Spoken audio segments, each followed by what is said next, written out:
Good day everybody, and welcome. In this video, I'm going to be showing you the results of some testing I've done with the Inquisitor staff versus dual-wielded magic with greater concentrated blast. I've tested both setups on common bosses the Inquisitor staff is good against, as well as some Slayer tasks out of curiosity. There are two main reasons I'm making this video. Firstly, out of curiosity, since I've read a lot of posts where players are largely in agreement that any high-level dual-wielded magic setup with greater concentrated blast is still better for PvMing than the Inquisitor's staff. The premise behind this is that greater concentrated blast, which is usable only with dual-wielded magic and not stabs, is just so overpowered that any dual-wielded setup catches up to or surpasses the Inquisitor staff's boost against relevant melee targets. Though G-Conk is really strong, it surprised me to read that this can cause weaker dual-wielded weapons to outclass the Inquisitor staff's tier 97 damage and accuracy against susceptible targets. Some players and posts I've seen even claim that dual Sewers, Psywers, Kaiwers, whatever the Helwyr ones, which deal tier 80 damage, are still better than the Inquisitor staff as long as you have greater concentrated blast. By the way, I actually have no idea the correct pronunciation of Sewer, Psywer, Kaiwers, Kiwer. So many options. Whatever, please leave it in the comments if you can help me pronounce that. Anywho, the second reason for making this video is that I've recently put together an Inquisitor staff. This is not a big deal really for most high-level players, but I'm talking about an Iron account here with level 115 Archaeology. Actually, I managed to get the two staff pieces before level 113 Archaeology. Or before 114 at least, from the level 107 spot, which has the crappiest drop rate for the staff parts. And actually it was before 113 Archaeology that I got both those pieces because I got them so early that I had to grind 2 more levels up to 115 and then pot up to 118 and complete the final Zaros collection, for the third Inquisitor staff piece. This was absurdly fortunate for me, as there are many Irons who hit 200 million Archaeology experience before completing a staff, who I'm sure will hate and troll me on site now, which I accept fully. So, I want to run around with this thing and show it off.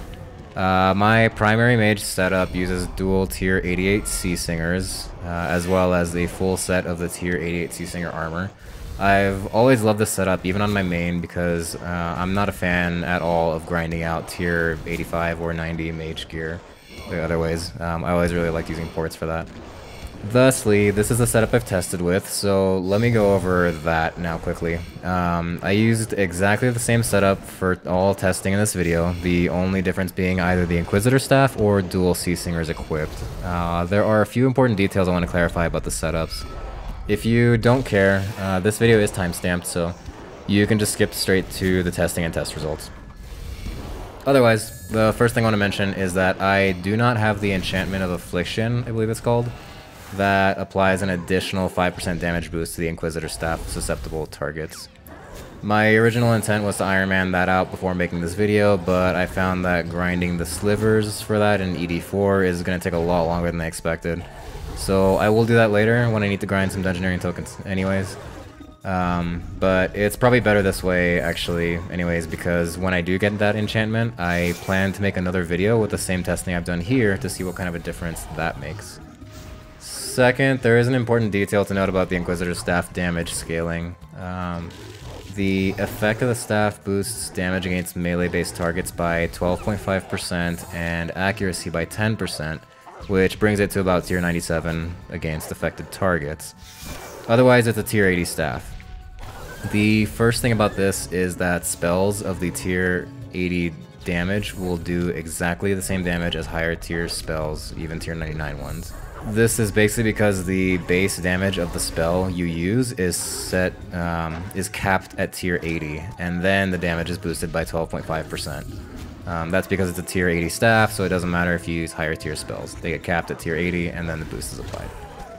So many players will choose to use something like Blood Burst at tier 79 damage in favor of higher level and more expensive spells, since the damage will be the same anyways.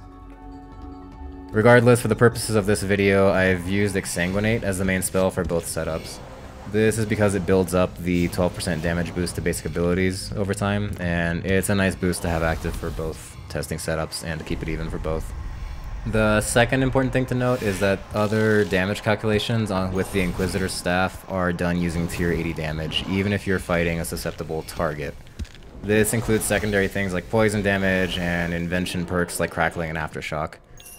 The only one of those things that applies to this testing is Crackling, because I have that on my gear, and this actually leads me to a third point. I've kept the setups pretty simple, and I'm not using anything too extra like poison, combat familiars, or combat auras. The only extra thing that I use in both setups is the Scripture of Wen, since it's just a nice boost and it's pretty consistent over the amount of kills I've done per test. Otherwise, aside from the aforementioned Sea Singer gear, I'm using an Amulet of Souls and Luck of the Dwarves. For all boss fight tests, I ran the same ability rotation, the exception of course being Greater Concentrated Blast or Sonic Wave, swapping out depending on the setup. It's a close to ideal full revolution setup for both staff and dual wield, but by no means perfectly optimal. This means that I'm not doing any crazy high level PVM stuff here. No switch scape, no forward tick auto attack that I don't even know how to do. Just full revolution. This is because I'm aiming the results of these tests to benefit average players and casual PVMers more than advanced players who already have this mostly figured out anyways. I also use the same banking rotation for all boss fights. What I mean by that is that every 4 kills I banked, refilled up my adrenaline, and repotted an extreme magic potion. This is to make sure that the ability rotation stays more or less consistent for the same number of kills per test. Additionally, I made sure not to eat during any of the kills and to move around as little as possible for all tests to keep adrenaline gain and DPS as consistent as possible. The Inquisitor staff and my Sea Singers both have Precise 5 and Genocidal perks. I noticed this only later, but my Inquisitor has Equilibrium 4, while my Sea Singer setup is actually outdated and only has Equilibrium 2. I was well into testing when I figured this out, so I decided to keep going, but I wanted to point that out just to keep things honest. I think that's all I need to mention as far as gearing and test conditions. The last I wanted to show before the test results quickly is just a side-by-side look at Greater Concentrated Blast and Sonic Wave, the staff equivalent ability. Greater Concentrated Blast deals 53 to 267% of your ability damage over the course of 3 hits in 1.8 seconds. This makes it a channeled ability, and the only possible downside there is that it takes up more time in your rotation than a regular ability. Its secondary effect is that each successful hit adds a stacking 5% critical hit chance on the next ability hit, including its own hits. Overall, most players consider this to be one of the most powerful abilities, basic or otherwise, right behind Greater Ricochet. And especially for very high level setups that make use of a Channeler's Ring, Eridoth's Grimoire, and the Crit Stick, aka Fractured Armadillo Staff, the crit chance bonus of this ability makes dual wielded setups much more preferred over two-handed ones for super top tier PVM. Sonic Wave is the two-handed equivalent ability, although notably more inferior. It's just a standard hit that deals 31 to 157% of your ability damage. The secondary effect here is that your next hit gets an accuracy boost of 6%. So it's weaker and not crit inducing like the Greater Concentrated Blast, but at first glance it actually looks like this ability could be more situationally useful against targets with a high defense, where accuracy is a problem. Both abilities have a cooldown of 5.4 seconds and are typically placed at the front of the bar behind ultimate abilities because those secondary benefits are huge to have every 5.4 seconds, and they're great abilities for adrenaline building. Okay, let's get into the tests. First on the list is Vindicta and Gorvek in normal mode. This is a pretty straightforward Inquisitor staff susceptible target, and with Animate Dead, minimal movement or anything is needed. I ignored the range attack mechanic entirely, that lower level setups usually need to resonance, and I just soul splitted through everything. I only moved for the fires because I don't have Crypt Bloom, so I can't just tank those. As you can see from the results on screen, I ran 10 kills per setup, and the results are very similar. At least the average kill time over the course of 10 kills is just about identical at 1 minute 41 or 42 seconds. One thing I noticed is that the kill times with the Inquisitor staff are a little more stable and similar between kills, or like closer together, whereas there was a bigger gap in kill times with the Sea Singers. The fastest kills were achieved most with Sea Singers. This to me definitely shows how much of a difference Greater Concentrated Blast makes to keep up with even 9 tiers, yeah, of damage and accuracy compared to the Inquisitor Staff. I expected to see greater accuracy in hits with the Inquisitor Staff since accuracy gets boosted with it, but Sea Singers are stuck at tier 88 accuracy, and Greater Concentrated Blast doesn't help that. But observationally speaking, I didn't notice much of a difference in splashes in one setup versus the other. Vindicta's defense has always been high enough to make my Sea Singers splash, but I was surprised to see a fair amount of blocked hits with the Inquisitor Staff as well. So while the results of the 10 kills come up even, it's worth noting that the Inquisitor Staff does have the potential for that extra 5% damage boost once the enchantment is applied. I'm not sure yet how much of an impact that will have here, but I will surely rerun this test once I get that. The next boss testing subject is Helwyr. Again, help me with the pronunciation on that if I'm butchering it. Though this one is very similar to Vindicta with regards to the fight when using my mage setup, I decided to go for it anyways and test here as well. Similarly here, I basically ignored all the mechanics and didn't move or eat at all, even if the mushroom clouds spawn on top of me, because Animate Dead is enough to mitigate the damage. If things got bad, I just use an Enhanced Excalibur to heal. I only switched from Soul Split to Deflect Melee here for Helwyr's two heavy hitting melee abilities, mechanics rather, and that was enough to stay alive without really doing anything else. Kill times overall were significantly shorter than at Vindicta, which I wasn't expecting at first. But it's no surprise actually, since at Vindicta I did have to waste time running around avoiding fires. Not too surprisingly, the average kill time over 10 kills with each setup is just about identical, at 1 minute 31 seconds or so. So again, you could call this a score 1 for Greater Concentrated Blast, making the Inquisitor Staff obsolete.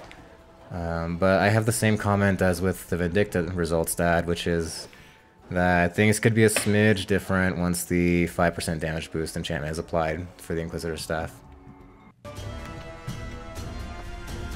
The next test subject is Orikalka, the Rex Matriarch of Magic.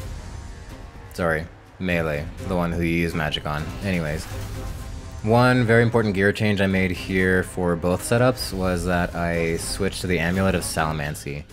This is a rare reward from the Dream of Aya that boosts damage and accuracy against dinosaurs and Rex Matriarchs by 15%, which is huge, and increases the rare drop chance from Matriarchs by 3%. In hindsight, I thought maybe this would have been a better test if I left out this amulet to see if the accuracy boost of the Inquisitor Staff makes any difference here, but the truth is that if you're using a fire spell at Orikalka, like I am and as you should be, accuracy isn't really an issue anyways. There were only a few kills here that caused me to move or interrupt my attack cycle due to the Erupting Craters mechanic. It's rare they actually get hit and have to deal with it, and actually I died twice to this when I was running these tests because it just sucks, and it's a sucky mechanic to get hit by. But otherwise, the interruption wasn't too great throughout the test runs. If you're expecting to see the same even results as those of the first two boss tests, you may be as surprised as I was to see that the dual wield setup's average kill time was about 10 seconds shorter than the Inquisitor Staff's, for an average of 1 minute 22 seconds per kill versus the Inquisitor Staff's average kill time of 1 minute 32 seconds. Given the results against Vindicta and Helwyr, I was really surprised to see a roughly 10 or 11% faster kill times with the Greater Concentrated Blast setup. By the way, as a fun fact, but also just a screw up that I wanted to point out, the last 2 kills there with the Inquisitor Staff were actually with the Scripture of When turned off by accident. Oddly, there's still some of the fastest kills of the test set and consistent with the other kill times. I just wanted to point that out to keep things honest still. Anyways, I really can't tell what happened here, honestly, but there is a clear pattern of faster kill times with the dual wield setup, for sure. The only thing I can think of observationally is that nothing really splashes on Orikalka with this gear and using a fire spell, which she's weak to. Attacks with both setups splashed against Vindicta and Helwyr every now and then, more so with Vindicta it seemed. Perhaps if you have 100% accuracy with tier 88 dual wields, the damage dealt actually does outclass the Inquisitor Staff because of Greater Concentrated Blast. And perhaps against bosses where you don't have 100% accuracy, the Inquisitor Staff's higher tier accuracy helps catch up to some of the damage. This is speculation. If you see something or have theories on all these boss kill times, please let us know in the comments. It'd be great to throw some ideas around. This is it for the boss testing. There are actually not very many bosses that the Inquisitor staff is recommended for, at least without having to bring a switch, because some phases of certain bosses or additional mobs summoned during a fight or whatever are not Inquisitor susceptible. Those types of bosses are just too complicated and convoluted test-wise with the weapon switching for me to bother testing on. I did, however, want to run some tests on Slayer tasks where I was personally curious as to whether or not the staff would make a difference. The first of these is Kal'gerion demons. I had a task of 90 of these already, so I killed half with the Inquisitor staff and half with Sea Singers.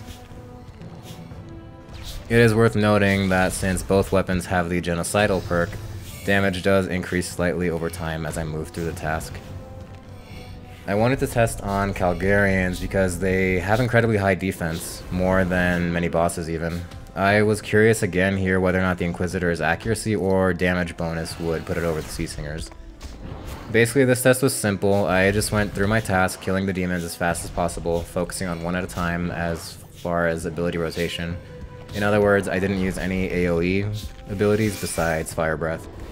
When you see multiple attacking me, it's just because I aggroed them to keep my prayer alive with the Penance Aura. Since actually I wasn't taking enough damage from one demon at a time to sustain that, and I totally thought I would going into this, and I only brought one backup prayer potion. Oh, also I'm using Tsunami, which is an AoE ability, but whatever. Anyway, as you can see on screen, Greater Concentrated Blast won again.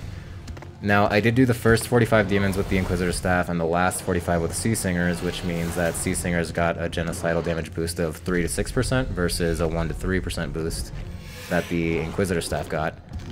I am curious to see what would have happened if I killed the last half with the Inquisitor staff and the higher damage bonus, but the difference in total kill time was about 10% in how much faster the Sea Singers did the job.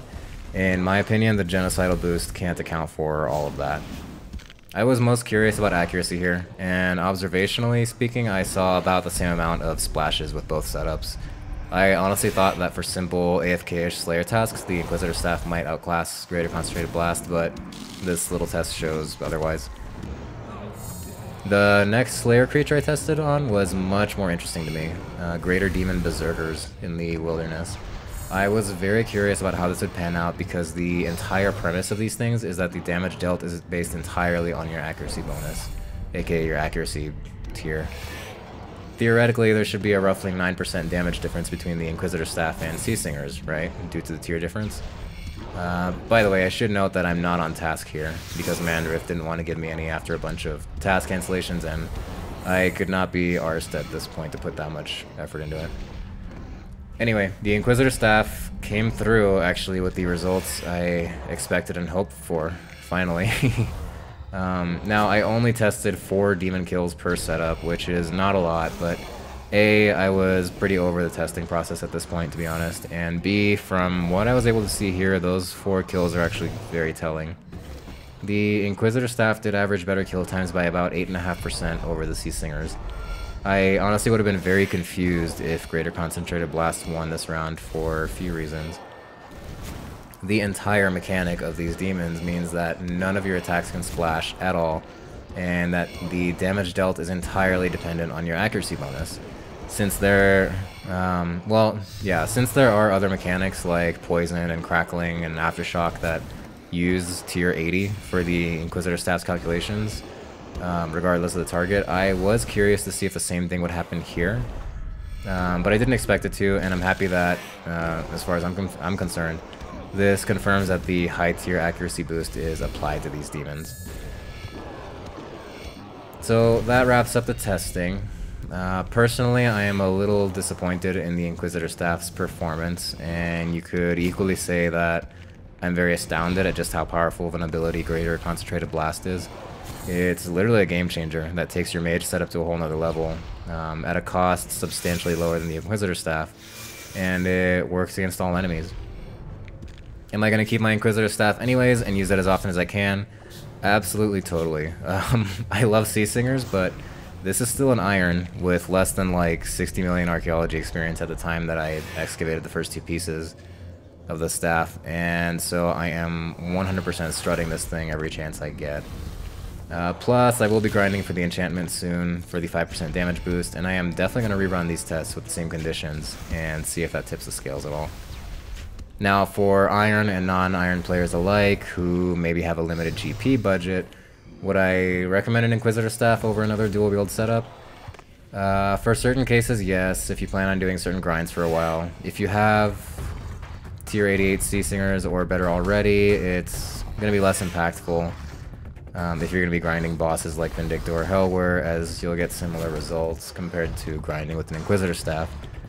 However, if you plan on grinding Rex Matriarchs, well, apparently you'll get about 10% faster kills at Orikalka compared to tier 88 dual wielding, so I would suggest it if you're going for the Matriarch slog or something and plan on spending a lot of hours there.